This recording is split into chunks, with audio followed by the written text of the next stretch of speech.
Ashama harka fuunee ilmaan Oromoo akkam nagaa keessanii nageenyi koo bakka jirtanitti isin haadha qabu jecha har'a ajandaa hundi keessanuu beekuu qabdan yookaan waan hundi keessan beekuu qabdan tokko qabadhee isiniif dhiyaadhee jira. Namoonni akkuma beekamutti osoo beekee yookaan osoo hin beekin waa hedduutu isa mudata.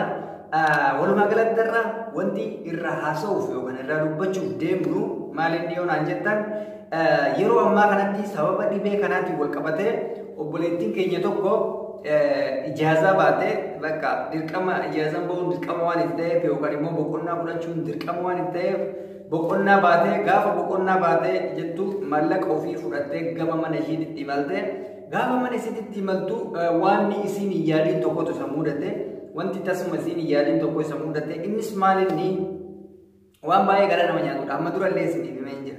Namni garuu of eeguun barbaachisaadha kaan rabbitu nama eega mallaqa forjidii kenname kun biyyoota hunda jira.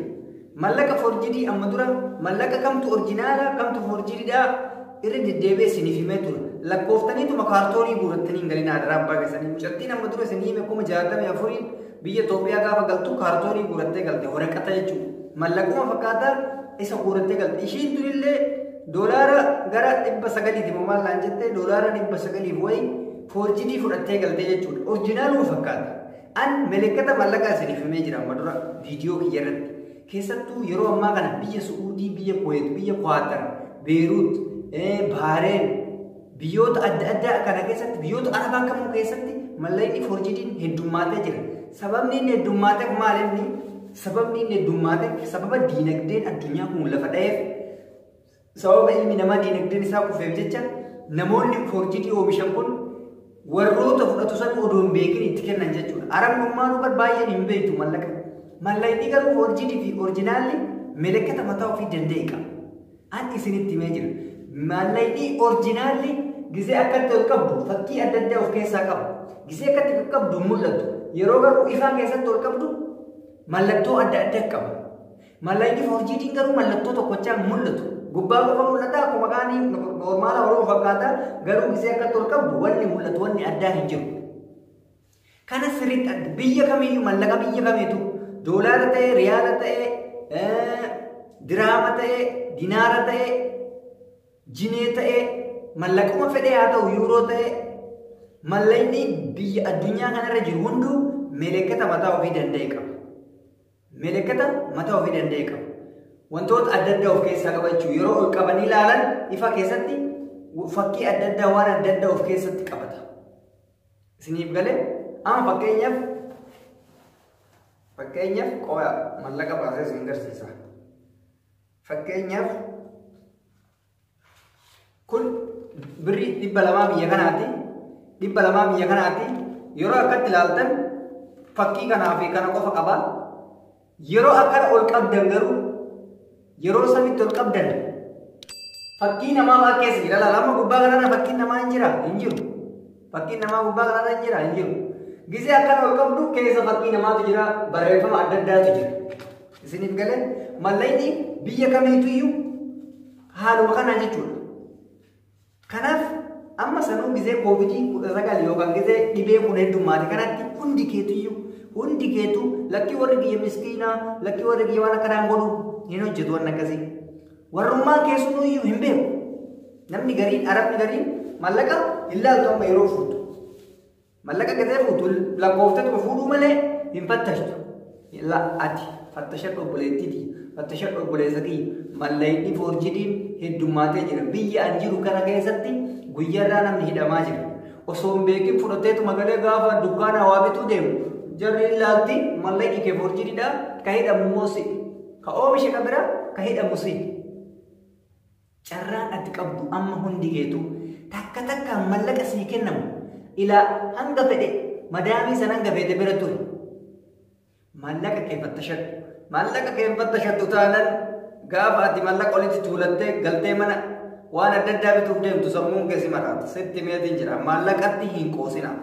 Yeroo mallaqni dheebuu ta'e kanatti ilaalamu mallaqni addunyaadhaaf dheebuu taatetii jirti. Unkaanis hiyyeessa akkanaamisii kanaisi.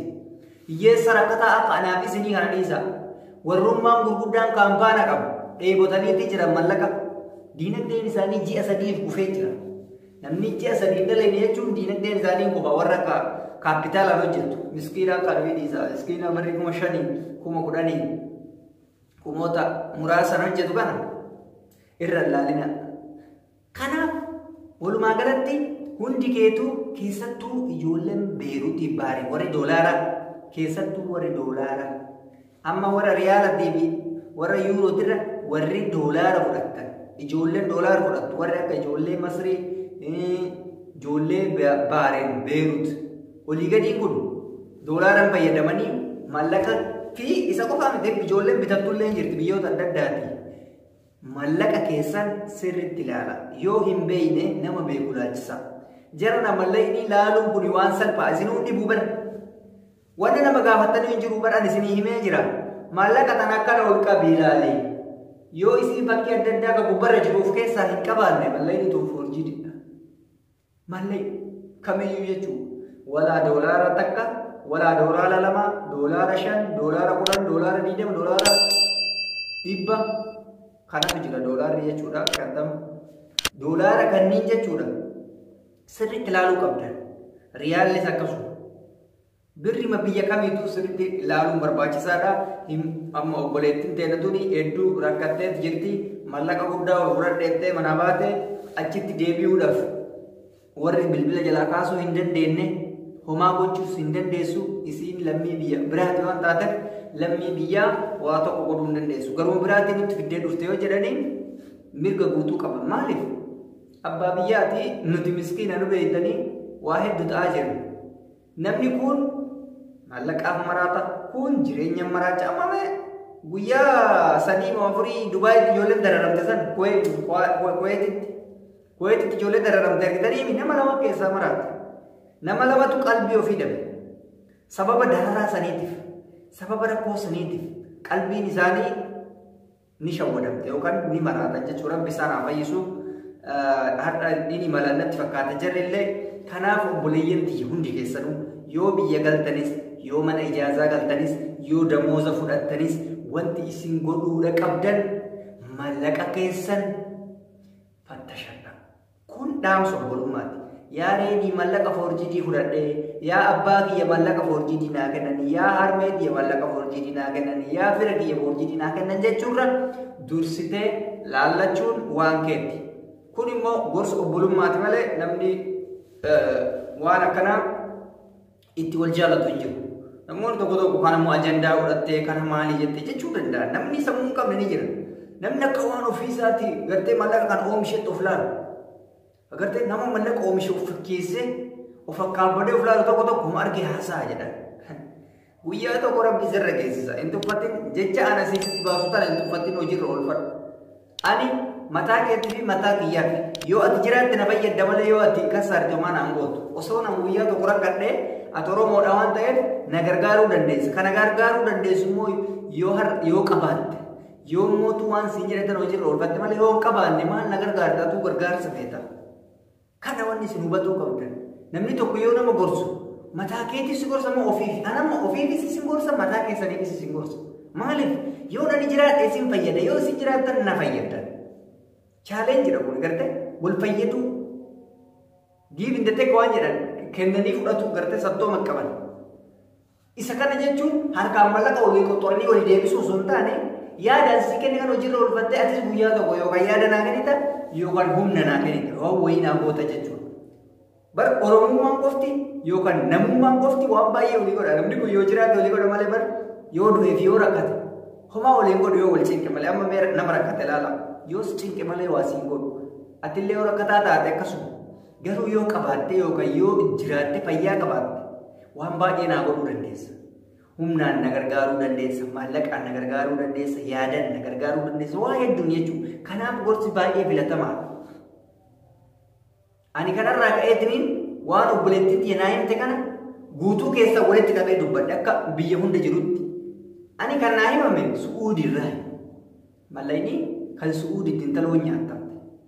Ani immoo kan isinii maalu guutuu keessanii kan isinirra geessuun isin hundarra gaadha. Beekamaadha qabaar biyya kanan jira nama biyyaan arge ijoollee mallaqa forjidii wajjin qabamte osoo hin beekin beekte osoo hin beekin gartee kun والصبو يوكان مو ولا تهللو سلطان وان كبتا ما نون ديكسان واركتان بكمان ما إثيوبيا تناركني ملكا نجاري بونجيسة كسر ملكا نبني بفورجيدي كنا غوري غليكا بيجي غلي بانجي كالفردة ملكا فورجيدي إنك سارا ما نتكلا أجمعنا بدي بينام نسون نجاري إنت إنك سارا وان ده وان أكنا كنا فاتو جرا كنا بجري دني يعني وان أكنا تفيدهم قبلني ولما قالت بليان ديا وندي كيسان ورب سنايبو سني سوبيكا ملكا كيسان جبه فدا ملايني كاله جرا ملايني ودده جرا siriti jabe fadda nyaata mina olii gade ergu kanallee heddummeessina dhibeen kun ammas waan deemaa jiru fakkaatu addunyaan ammas fuula isii akkuma cufattetti jirti balbala isii akkuma cufatte jirti